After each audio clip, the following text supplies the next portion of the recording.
குடலை கன்னிகூரன் காண்க அவகுந்தானும் உடனே காண்க வெற்றிவேல் முருகனுக்கு அரோகரா. திருச்சிற்றம்பலம். குருவருடையும் எல்லா வல்ல எம்பெருமான் திருவுருளையும் அவருடைய கருணை மிகுந்த திருவடியை போற்றி துதித்து அடியேன் வணங்கியும், வருகிறந்திருக்கும் சிவனையச் செல்வர்களே, சபையோர்களே, அன்பர்களே, அனைவரையும் அடியேன் பணிந்து வணங்கி வரவேற்றும் மகிழ்கின்றோம். குருவருளாலும் எல்லா வல்ல திருவருளாலும் இங்கு இன்றையிலிருந்து நடைபெறக்கூடிய ஸ்ரீ சேக்கிழார் பெருமான் அருளிச் செய்த திருத்தொண்டர் புராணம் எனும் பெரிய புராணத்தை சிந்திக்கின்ற பெரிய பேற்றினை நாமெல்லாம் பெற்றிருக்கின்றோம்.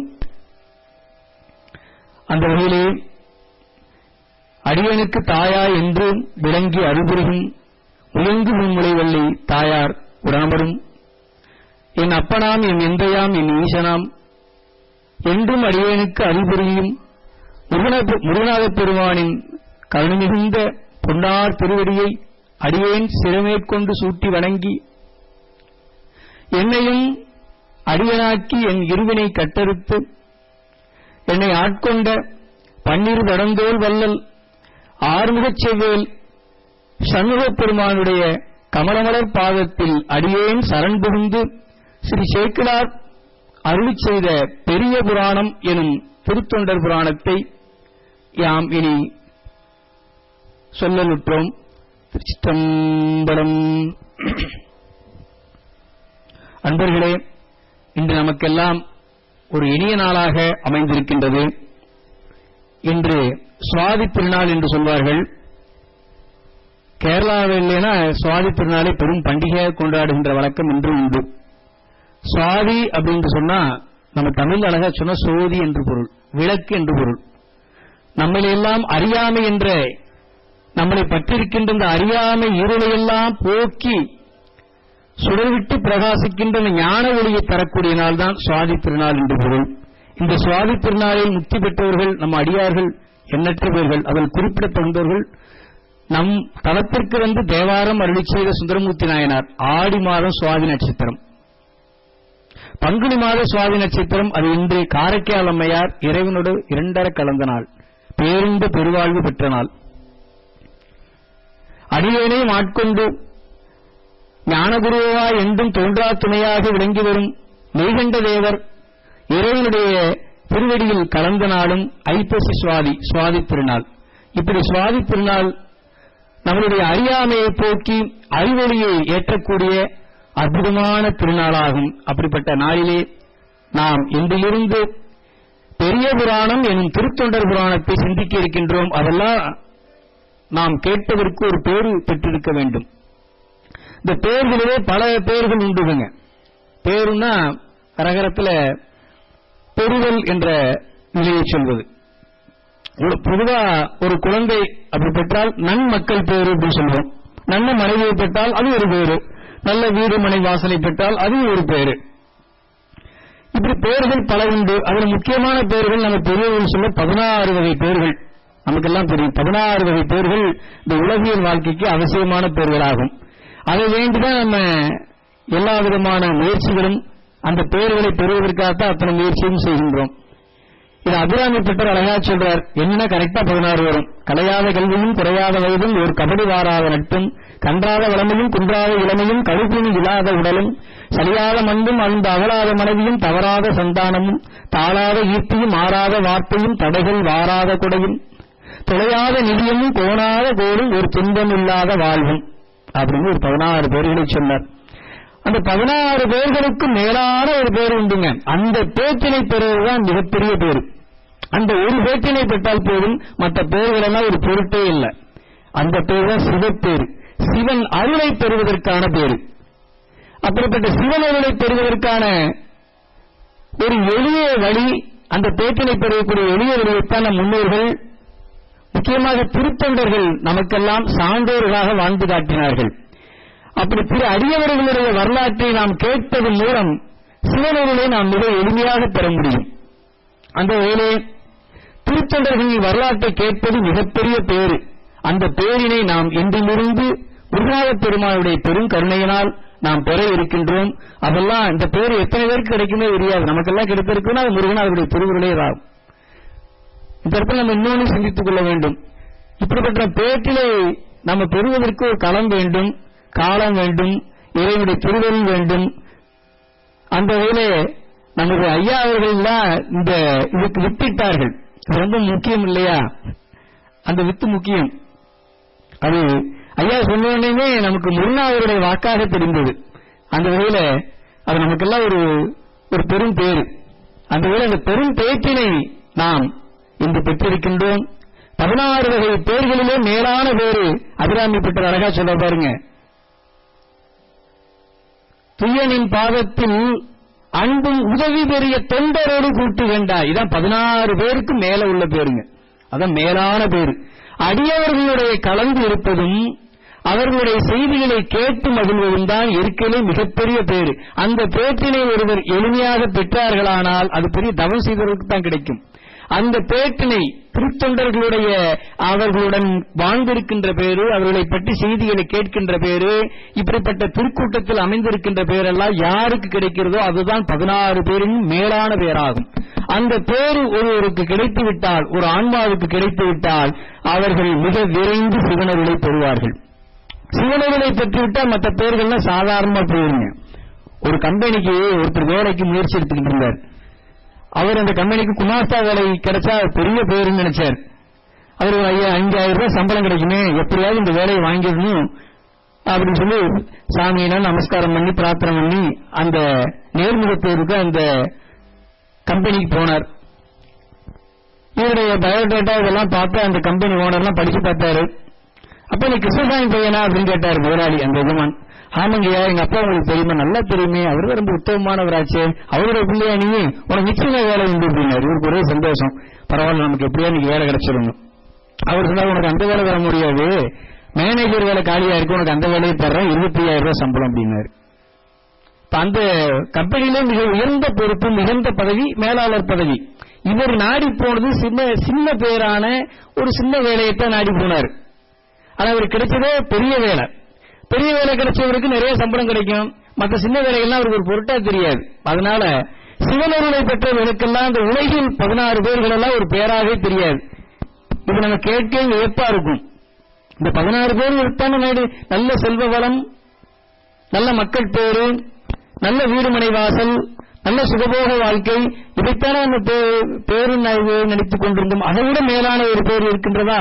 நீங்க சொல்றது ஆச்சரியமா இருக்கேங்க. அதை விட மேலான பேரு திருக்கூட்டத்தில் அடியார்களுடைய தொடர்பு கொண்டு அந்த அடியாரோடு கலந்து வாழ்வதுதான் மிக மேலான பேரு. அதற்கு மேல ஒரு பேரே கிடையாது.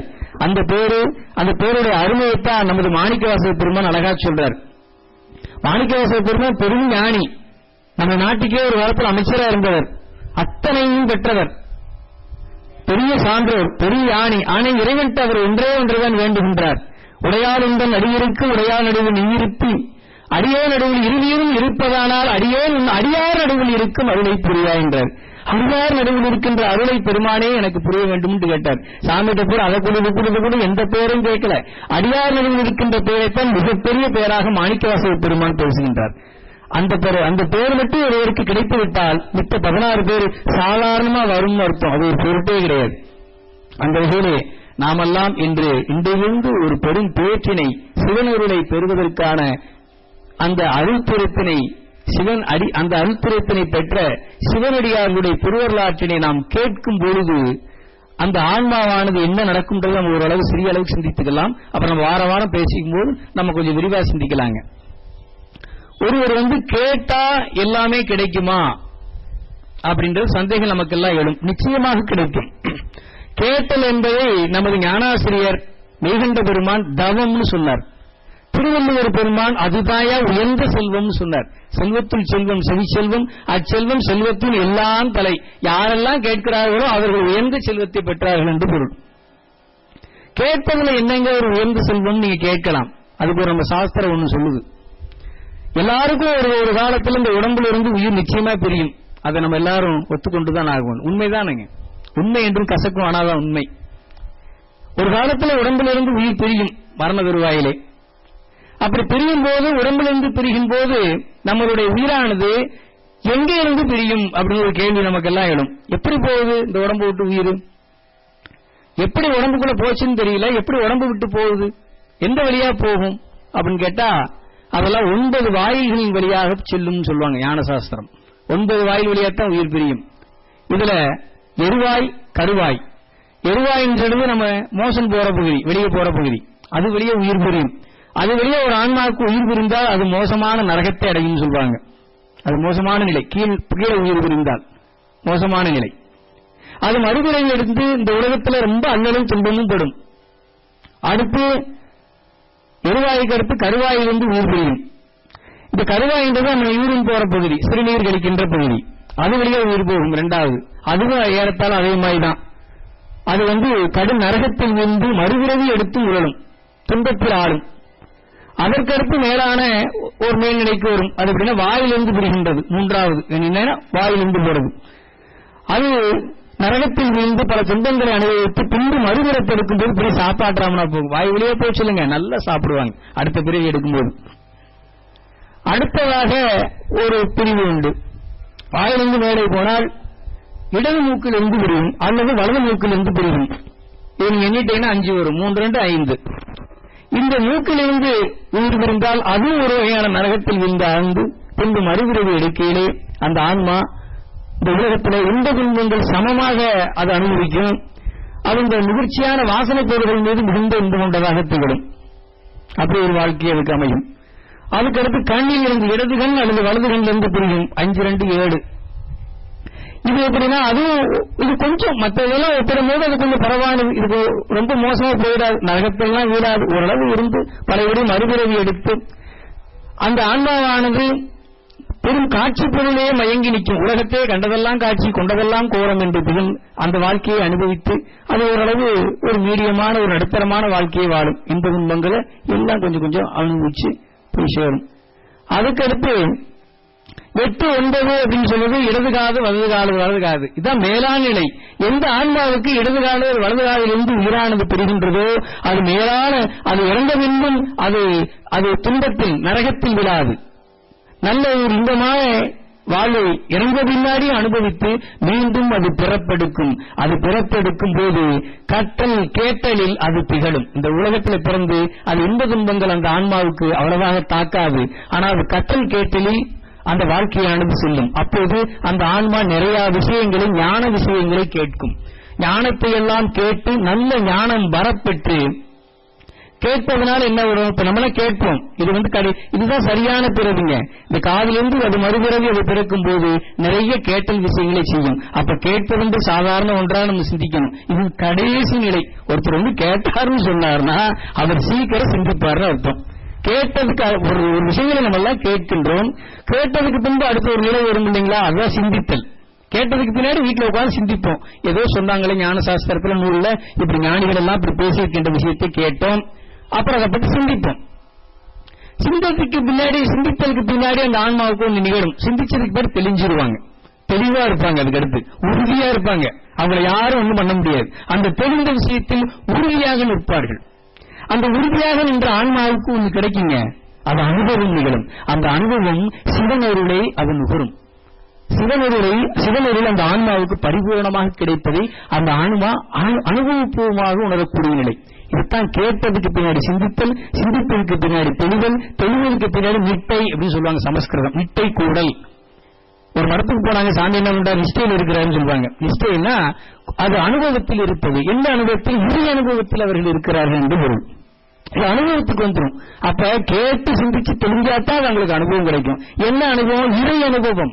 சிவனருள் கிடைக்கப் பெறுவார்கள். அப்ப சிவனருள் பெறுவதற்கான முதல் நிலை கேட்டல். யாரெல்லாம் கேட்கிறார்களோ அவர்கள் சிவனருளை பெறுவார்கள். இதுதான் நம்மளுடைய சாஸ்திரங்கள் எல்லாம் விரிவா பேசுது. அதனால கேட்டல் மிக அவசியம். அதனாலதான் நம்ம கற்றலில் கேட்டல் நன்றுன்றாங்க. நிறைய நூல்களை படிக்கிறத விட அதெல்லாம் இறைவன் யாராருக்கு என்ன விதிச்சிருக்காரோ அது எப்படி நடக்கும். கேட்டுட்டு போறது ரொம்ப ஈஸி இல்லைங்களா? இப்ப நம்ம ஒரு விஷயத்தை இப்ப சொன்னோம், இதெல்லாம் படிக்கிறதுக்கு ஒரு 100 பக்கம் படிக்கணும். 100 பக்கம் படிச்சாதான் அந்த விஷயங்கள்லாம் தெரியும். இதை நம்ம ஒரு 5 நிமிடத்தில் மிக எளிமையா சிரமம் இல்லாம கேட்டுறோம். இப்ப கண்ணால ஒரு பொருள் நிகழ்கிறோம் சொல்லுவாங்க. டிவி ஒரு 3 மணி நேரம் பார்க்கலாமா, அல்லது ஒரு 5 மணி நேரம் பார்க்கலாமா, அதுக்கு மேல பார்க்க முடியாது, சலிச்சு போயிடும், அப்புறம் ஆஃப் பண்ணிடுவாங்க. ஆனா காதால் நீங்க சலிக்காம எவ்வளவு மணி நேரம் கேட்கலாம். நான் இத்தனை மணி நேரம் கேட்டிருக்கேன், காது வலிச்சதுன்னு யாரும் சொல்ல மாட்டாங்க. அது சொல்றதுக்கான நிலை இல்லை. அப்ப இன்னொன்னு, கேட்டா சிவனுடைய பெறலாம் நீங்க சொல்றீங்க. நான் கேட்பது ஞான நூலினை கேட்க சொல்வது. அப்புறம் FM ரேடியோலாம் கேளுங்க கேட்டுக்கிட்டே இருக்கேன்னு சொல்லாம அந்த மாதிரி செய்திக்கு நம்ம போயிடக்கூடாது. அந்த நான் கேட்பதை சொல்லவில்லை. ஞான நூல்களை கேட்டால் சிவனருள் நிச்சயமாக அவர்களுக்கு கிடைக்கப்பெறும் என்பதைத்தான் நாம் இந்த இடத்தில் சிந்திக்க வேண்டும். கேட்பது என்றது மிகப்பெரிய தவம். அந்த தவத்தை செய்யக்கூடிய நிலையில் இங்கு நமக்கெல்லாம் முருகனாதர் அருள் புரிந்திருக்கின்றார் என்பதை சொல்லி அவருடைய திருவடி கருணையை நாம் போற்றி வணங்குவோமாக என்பதை சொல்லி, பொதுவா நம்ம ஒரு நூலினை படிக்கும் போதோ கேட்கும் போதோ ஒரு கடைக்கு போறோம், ஒரு நூல் ஒன்று வாங்குறோம், அது ஒரு நூல் ஒரு சப்ஜெக்ட் இருக்குது, அதை படிக்கிறதுக்கு முன்னாடி ஒன்று இருக்கும், முன்னுரை அல்லது அணிந்துரை அப்படின்னு கொடுத்திருப்பாங்க. அதை நம்ம படிச்சுட்டா அந்த நூலை படிச்சா தான் நமக்கு புரியும். திடீர்னு அதெல்லாம் படிக்காம புத்தகத்தை படிச்சோம்னா அது என்ன சொல்ல வராங்கன்னு நம்ம குறைஞ்சு போயிடுவோம். அந்த வகையிலே இந்த காலத்துல ஒரு நூல் வெளியிடுறாங்க அப்படின்னு சொன்னா, அந்த நூல் சிறப்பான நூல் அப்படின்னு சொன்னா எடுத்து பார்த்தா ஒரு கல்வியல் துறையில ஒரு பல்கலைக்கழக துணைவேந்தர் ஒரு அணிந்துரை கொடுத்திருக்கிறார். நீங்க அது ரொம்ப சிறப்பான நூல் உடனே பாக்குறோம், ரொம்ப பெரிய ஒரு அணிந்துரை கொடுத்திருக்கிறார். உண்மையிலே நூல் சிறப்பு தான். நம்ம 100 ரூபாய் எடுத்து வாங்கியிருக்கோம், ஒன்னும் சோட போகல, படிக்கலாம் அப்படின்னு ஒரு நம்பிக்கை வரும். அதனால அந்த அணிந்துரை கொடுக்கறவங்க ரொம்ப முக்கியமானவங்க, முன்னுரை அணிந்துரை கொடுக்கறவங்க. அந்த வகையிலே நமக்கு நாம் இன்றையிலிருந்து கேட்கக்கூடிய நூல் மிகப்பெரிய ஞான நூல். ஸ்ரீ சேக்கிழார் பெருமான் அருளி செய்த திருத்தொண்டர் புராணம் எனும் பெரிய புராணம். அந்த வகையிலே இந்த திருத்தொண்டர் புராணம் எனும் பெரிய புராணத்துக்கு ஒரு மிகப்பெரிய மகான் ஒருவர் அணிந்துரை செய்தார், முன்னுரை செய்தார். அவர் நம்ம சைவ சித்தாந்த ஞானிகளில் ஒருவரான உமாபதி சிவனார். நமக்கெல்லாம் தெரியும் உமாபதி சிவனார். அவர் மிகப்பெரிய ஞானி, பிள்ளையார் அந்தணர்களில் ஒருவர். அவர் அணிந்துரை செய்தார். அவர் இப்ப அணிந்துரை செய்வதை சிறப்பு என்று சொல்லிக் கொள்ளலாம். பிள்ளையானந்தர்களில் ஒருவனான உமாபதி சிவனார் பிள்ளையோடு வாழ்ந்து கொண்டிருக்கின்றார். ஒரு காலத்திலே பிள்ளையானந்தர்களுக்கும் அவருக்கும் ஒரு சிறு கருத்து வேறுபாடு வந்தது. அந்த வகையிலே அவரு பெரியவங்களும் என்ன பண்ணுவாங்க, போராட மாட்டாங்க, பிரச்சனை பண்ண மாட்டாங்க, ஒதுங்கிடுவாங்க. அதனால பிள்ளையை விட்டு ஒதுங்கி பக்கத்தில் ஒரு சிறு கிராமம் ஒன்று உண்டு, கொற்றவன்குடி. அந்த சிறு கிராமத்திலே ஒரு சிறு ஆசிரமம் அமைச்சு அங்கேயே உட்கார்ந்து சிவயோகத்தில் அமர்ந்தார். இதைத்தான் பெரியவர்கள் சிவனேயர்னு சொன்னாங்க. சிவனேயர் என்பது எந்த பிரச்சனையும் இல்லை. அந்த வகையில் அவர் சிவனே என்று சிவயோக தியானத்தில் அமர்ந்தார். அந்த நிலையிலே எல்லா உள்ள பெருமான் அவருடைய அருமையின் பெருமையை உலகத்துக்கு அறிவிக்கணும். இல்ல, ஒருத்தருடைய அருமையின் பெருமையும் உலகத்துக்கு அறிவிக்கணும்னு சொன்னா அது இறைவன் தான் வந்து அறிவிக்கணும். தாங்களே அறிவித்துக் கொண்டா அது தம் பட்டம் அப்படின்னு சொல்லுவாங்க. தாங்களே அறிவித்துக் கொள்வது அது நிலைத்து நிற்காது. இறைவனும் கொண்டு கூட்ட வேண்டும். தன்முனைப்பு அட்டநிலை. அந்த நிலையிலே இங்கே அறிவிக்கின்றார் நடராஜ பெருமான். கொற்றங்குடியில் அமர்ந்திருக்கின்ற உமாபதி சிவனாருக்கு ஒரு எளிய திருமணி கொண்டு சிவபெருமானே அங்கு வருகின்றார். அந்த திருமணத்திற்கு ஒரு தொண்டாற்றுகின்றார். பெரிய ஞானிகளுக்கும் சிவனடியார்களுக்கும் தொண்டு செய்வது மிகப்பெரிய புண்ணியங்க. அந்த வகையில விறகு வெட்டி அதன் மூலமாக விட்டு அதில் பிழைப்பு நடத்தக்கூடிய ஒரு வாழ்ந்து வந்தார். அவரு சிறு விறகெடுத்து அந்த உமாபதி சிவனாருடைய மரத்து கொடுத்துள்ளார் மடப்பள்ளிக்கு. அவரால் செய்கின்ற சிறு கைங்கரியம் தொண்டு, சிறு தொண்டு. அவருடைய பேர் பெற்றான் சாம்பன். அப்படி செய்து கொண்டிருந்தார். சிவபெருமான் அவர் மூலமாக ஒரு திருவிளையாடல் நடத்துகின்றார். அவர்கிட்ட போய் ஒரு துண்டு சீட்டை கொடுத்தார். ரெக்கமெண்டேஷன் லெட்டர் சுவாமி கொடுத்திருக்கிறார். நமது அன்பனாகிய பெற்றான் சாம்பானுக்கு நீ முத்து கொடுத்து அறிவாயாக என்று அருள்கின்றார். முத்து கொடுக்கின்ற ஒரே நிலை சிவபெருமானை தவிர வேற யாருக்கும் இல்லைன்னு அனைத்து சாஸ்திரமும் ஒருமித்த கருத்து. சிவனோடு இரண்டரை கடந்தவர்கள் சிவன் வேறே அந்த ஆன்மா வேறேன்னு பிரிக்க முடியாதவர்களுக்கு அந்த நிலை வரும். அதைத்தான் உலகத்துக்கு அறிவிக்கின்றார். அந்த உமாபதி சிவனார் சிவமாக இருக்கின்றார் என்று போல் அவர் சிவனே ஆனவர். அவருக்கு கையும் அது அந்த பெற்றான் சாம்பருக்கு அவர் படிக்கவே தெரியாது. யாரோ ஒரு துண்டிச்சிட்டு கொடுத்தாங்களேன்னு சொல்லி அவர் போய் சாமியிட்டு வணங்கி விட்டு கொடுத்தார். சாமி பார்த்தார், இது எல்லாம் இறைவனுடைய திருவிழம் என்று நினைந்து பெரியவர்கள் எல்லாம் கவலைப்பட மாட்டார்கள். உலகத்து இன்பங்கள் எல்லாம் சாதாரண இன்பம், அதை பற்றி இன்ப வயப்பட மாட்டார்கள். துன்பத்தை கண்டு அவர் துன்பமாக ஒரு பொருட்டாக நினைக்க மாட்டார்கள். அவர் கடிதத்தை கண்டார், இறைவன் திருவிடம் என்று நினைந்தார், அவருக்கு அந்த முக்தி பேற்றையும் வழங்கினார், முக்தியானார். இந்த உலகத்தை நம்பவில்லை, அங்கு வாழ்ந்து கொண்டிருக்கின்ற இதெல்லாம் முக்தி அவருக்கு நீங்க எப்படி கொடுக்க முடியும், இது நாங்கள் நம்ப முடியாது அப்படின்னு சொல்லி அந்த ஊர் மன்னர் வரையும் போய் புகார் செய்தார்கள். அப்புறம் அந்த மன்னர் உட்பட அந்த நாட்டு மக்கள் எல்லாம் சேர்ந்து முன்னாடி வந்து நின்றார்கள். எப்படி அவருக்கு முக்தி கொடுத்தார், அதை எங்களுக்கு முன்னாடி செய்து காட்டும் சொன்னாங்க. சரி, இதுவே இறைவன் திருவிழம் என்று நினைந்தார். எங்கே பாருங்கள், அந்த உங்க தோட்டத்துக்கு பின்னாடி இருக்க கள்ளிச்செடி முள்ளிச்செடி, அதுக்கு நீங்க முக்தி கொடுங்க பாருங்க. அவர் எல்லாருக்கும் இருந்த முள்ளிச்செடிக்கு முக்தி கொடுத்தார். அது முக்தி பெற்றது, எல்லோரும் காரணம் நிகழ்ந்தது. அப்படிப்பட்டவர் தான் உமாபதி சிவனார். அவர் நமக்கு பாயிரம் செய்து கொடுத்தார் பெரிய புராணத்துக்கு. இப்படிப்பட்ட முக்தியே கொடுக்கக்கூடிய உமாபதி சிவனார் மிகுந்து மகிழ்ந்து போற்றக்கூடியதுதான் நம்மளோட பெரிய புராணம். அப்படிப்பட்ட சுவாமிகள் இன்னொரு அற்புதத்தையும் செய்தார்.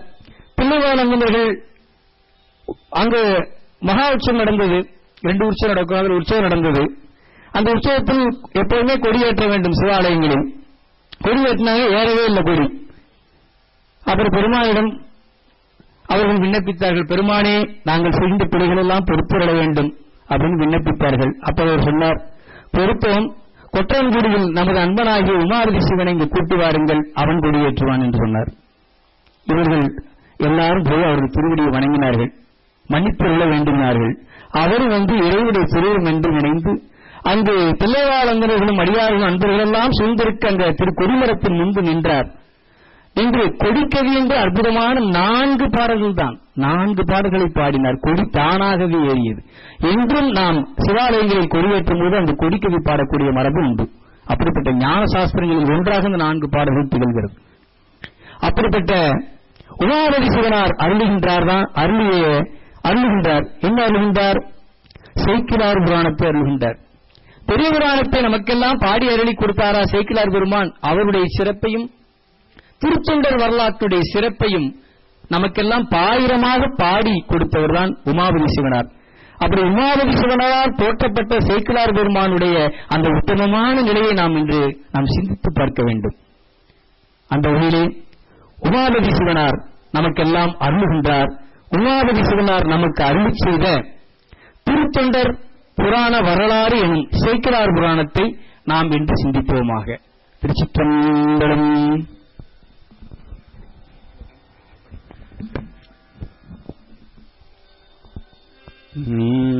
திருக்குளரும் கையிலை மலை காவல் பூண்ட செல்வமலி திருநந்தி மரபில் வந்து திருக்குளரும் கையிலை மலை காவல் பூண்ட செல்வமலி திருநந்தி மரபில் வந்து தூய கருக்குழியில் என வீழாது எடுத்து ஆட்கொள்ளும் கருணை மிகு மெய்கண்ட தேவர் மறுக்கிளர்தால் பரவும் அருணந்தி தேவர் மகிழும் மறைஞான தேவர் உருக்கு அன்பாகியிருக்கும் மறைஞான தேவர் உருக்கு அன்பாகியிருக்கும் உமாபதி தேவர் சக்கிலார்தம் இசை புராணம் உரைத்தான் என்பமாதான் சக்கிலார்தம் இசை புராணம் கருக்குழியில் எமை வீழாத எடுத்து ஆட்கொள்ளும் சேக்கிலார்தம் இசை புராணம் கருக்குழியில் என வீழாத எடுத்து ஆட்கொள்ளும். யாரெல்லாம் சேக்கிழார் அருளி செய்த பெரிய புராணத்தை யாரெல்லாம் கேட்கிறார்களோ அவர்கள் கருக்குழியில் விழமாட்டார்கள், இங்கு அவர்கள் பிறக்க மாட்டார்கள், பேரின்ப பெருவாழ்வை பெறுவார்கள் என்று எல்லா வல்ல உமாபதி சிவனார் நமக்கு அருளி செய்கின்றார். அடுத்ததாக திருமருவின் குன்றத்தோர் சேக்கிழார் செல்வ அருண்மொழித்தேவர் புராணம் வருவதற்கு மைமாமலைவான் மதத்தான் திரண்ட புலை கைமாவதனத்தான் காப்ப வானுலகும் மண்ணுலகும் வாழ மறைவாழ பான்மைதரும் செய்ய தமிழ் பாமிசை விளங்க வானுலகும் மண்ணுலகும் வாழ மறைவாழ பான்மைதரும் செய்ய தமிழ் பாமிசை விளங்க ஞானமத ஐந்துகர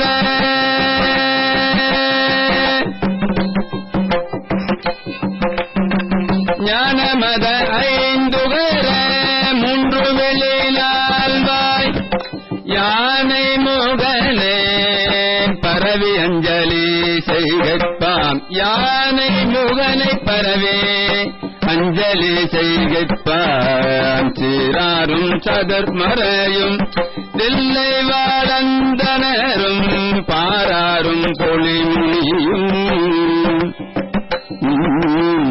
சீராரும் சதர்மறையும் தில்லை வாழந்தனரும் பாராரும் பொலிமுனியும் பதஞ்சலியும் தொழுதத்த மாறாரும் கடல் புடைசூழ் மையமெல்ல வீடேற ஏறாரும் மணிமன்றுள் எடுத்த திருவடி போற்றி பரந்தெழுந்த சமன் முதலாம் பரசமயத்தருள் நீங்க சிறந்தழுவும் செய்வரே பெருநேற்றின் ஒளி விளங்க அறந்தை கடவுகளியோ அம்பு செய்ய திரு முளைப்பார் சுரந்தழுத்த சிவகாம சுந்தரி பொங்கலம் போற்றி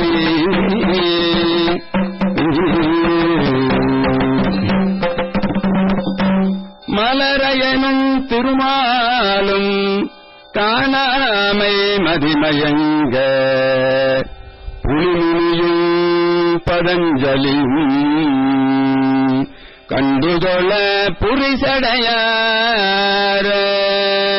மலரையனும் திருமாலும் காணாமை மதிமயங்க புலிமுனியும் பதஞ்சலியும் கண்டுகொள்ள புரிசடையார் குலவ நடந்தருந்தில்லை குடதிசை கோபுரவாயில் நிலவிய கற்பகக் கண்டின் இறைமலத்தாலினை போற்றி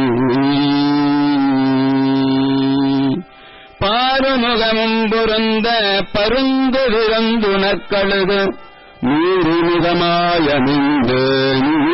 படுகலம்புத மாறுமுகம் தருநிருதரு மடியவடியேலெடுத்த ஆறுமுகம் திருவடித்தாமரை இணைகள் அவை போற்றி பூழியர்கோன் வெப்பொழித்த புகழியர்கோன்கள் போற்றி ஆளிமிசைகள் மிதப்பில் பூழியர்கோன் வெப்பொழித்த புகழியர்கோன்கள் போற்றி ஆளிமிசைகள் மிதப்பில் அணிந்த பிரானடி போற்றே வாணி திருநாமனூர் வந்துண்டு பதம் போற்றி வாணி திருநாமனூர் வந்துண்டு பதம் போற்றி ஊழிமலிர் திருவாத மூதரதிருக்கால் போற்றி பிள்ளை மலந்தனரே முதலாக சீர்படைத்த தொல்லையதாம் திருக்கொண்ட தொகையடிய பதம் போற்றே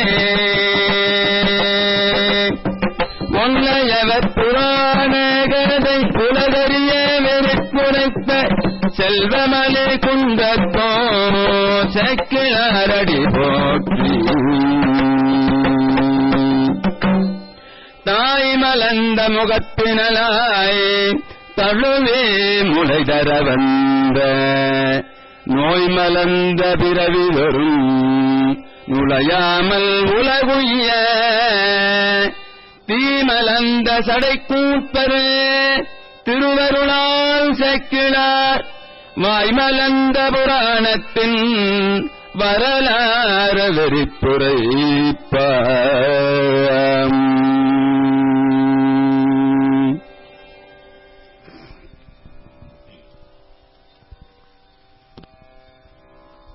உமாபதி சிவனார் விரைத்துரைத்த சேக்கிழார் புராணம்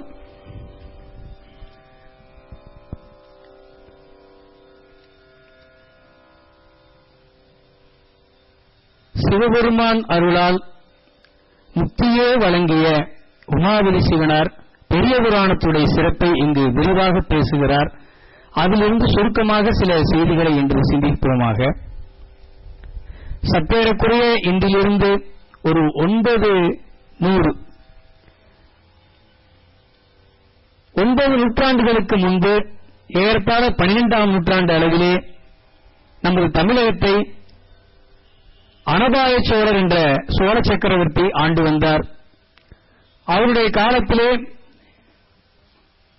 சமண சமயங்களும் இருந்தது, சைவ சமயமும் எல்லாம் இருந்த ஒரு நிலை. அவருடைய காலத்திலே அவருக்கு அமைச்சராக இருந்தவர் நமது சேக்கிழார் பெருமானுடைய தந்தையார். அவர் அமைச்சராக இருந்தார். அந்த நிலையிலே ஒரு சமயத்திலே அனபாய சோழருக்கு ஒரு சந்தேகம் இருந்தது. மன்னருக்கு ஒரு சந்தேகம் இருந்தா உடனே ஒரு அமைச்சரவை கூட்டுவார். அந்த சந்தேகங்களுக்கு விடை வாங்கி வைப்பார். அமைச்சருக்கு வந்த சந்தேகம் வந்து நாட்டு பிரச்சனை சம்பந்தமா அன்னைக்கு வரல. பெரும்பாலும் நாட்டுக்கு அமைச்சர் மன்னனுக்கு என்ன சந்தேகம் வரும், நாட்டில் ஏதாவது பிரச்சனையா அதை தீர்த்து வைக்கலாம் அப்படி சொல்லி அமைச்சரவை கூட்டுவார். அன்னைக்கு ஒரு வித்தியாசமான ஒரு அமைச்சரவை கூட்டினார். அவருக்குடைய பர்சனல் சொல்லுவேன் சொந்த விஷயமாக சில சந்தேகங்கள் வந்தது. அந்த சந்தேகம் சாதாரண சந்தேகம் இல்லை, ரொம்ப பெரிய பெருத்த சந்தேகம் வந்தது அவருக்கு. அதனால அமைச்சரவை உடனே கூட்டினார். அறிவில் சேர்ந்த அமைச்சர்கள் எல்லாம் ஒன்று கூடினார்கள். அந்த ஒன்று கூடிய நிலையிலேயே அவர் தனக்குள்ள சந்தேகங்களுக்கெல்லாம் விடையளிக்க வேண்டும் என்று அமைச்சரை பார்த்து கேட்டார். அப்போது சேக்கிழார் பெருமானுடைய தந்தையாரும் அதில் ஒரு அமைச்சர் ஆவார். அந்த நிலையிலே எனக்கு ஒரு 3 சந்தேகங்கள் வந்தது. உண்மையை சொல்ல போனா அவருக்கு முதல்ல எனக்கு ஒரு சந்தேகம் தான் வந்துச்சு. அப்ப ரொம்ப சிந்திக்கும் போது அது 3 சந்தேகமாயிருச்சு அப்படின்னாரு. மன்னர் இப்படி சொல்றதை பார்த்து அமைச்சர்கள் கொஞ்சம் பயந்துட்டாங்க. மன்னர் சந்தேகங்களை தீர்ப்பு வைக்க வேண்டியது அமைச்சர்களுடைய கடமை. இவர் என்ன சந்தேகத்தை கேட்க போறாரோ நம்மளால சொல்ல முடியுமான்னு அப்பயே 2 பேருக்கு பயம் வந்தது. அவர் 1, 2, 3 அப்படி ஒரு 3 சந்தேகம் கேட்டார். முதல்ல கேட்டார், நமது உலகத்திலேயே வந்து கடல் தானே ரொம்ப பெருசு அப்படின்னாரு. ஆமா, கடலை விட ஏதாவது பெருசா இருக்கா அப்படின்னு கேட்டார். கடலை விட பெரியது எது அப்படின்னு ஒரு கேள்வி கேட்டார். இதெல்லாம் கடலை விட பெருசு என்ன இருக்க முடியும்? நம்ம இதுல 100% நம்ம நில உலகம் 100%. அந்த 100%த்தில் 70% கடல் தான் சூழ்ந்திருக்கு. 30% இடத்துலதான் நம்ம வாழ்ந்துட்டு இருக்கிறோம். இன்னைக்கு பூலோகம் படிப்பவர்களுக்கு அதெல்லாம் தெரியும். 30% தான் நிலம் இருக்கு. அந்த 70% கடல் தான், கடல் பரப்பு, அதுல நீர் தான் இருக்கு. அப்ப கடல் தானே உலகத்துல பெருசா தெரியுது நமக்கு. கடலை விட யாராவது பெருசா இருக்க முடியுமா அப்படின்னு எல்லாரும் கேட்டாங்க. அதனால மன்னர்கிட்ட உடனே பதில் சொல்ல முடியாது. ஆனா மன்னர் கேட்டார், கடலை விட பெருசு ஏதாவது நீங்க சொல்லியே ஆகணும் அப்படின்ட்டார். 2வது கேள்வி கேட்டார், இந்த உலகம் தான் பெருசு எல்லாரும் நம்பிட்டு இருக்கிறோம், ஆனா அந்த உலகத்தை விட பெருசு ஏதாவது இருக்கா, அதை நீங்க சொல்லியே ஆகணும்னார். 2வது கேள்வி, உலகை விட பெரியது எது அப்படின்னு கேட்டார். 3வது கேள்வி, இந்த நில உலகத்துல ரொம்ப உயரமா இருக்குது எது அப்படின்னு சொன்னா மலை தான் ரொம்ப பெருசு. அப்ப மலையை விட பெரியது எதுன்னு கேட்டார். இந்த 3மே ரொம்ப சிக்கலான கேள்வி.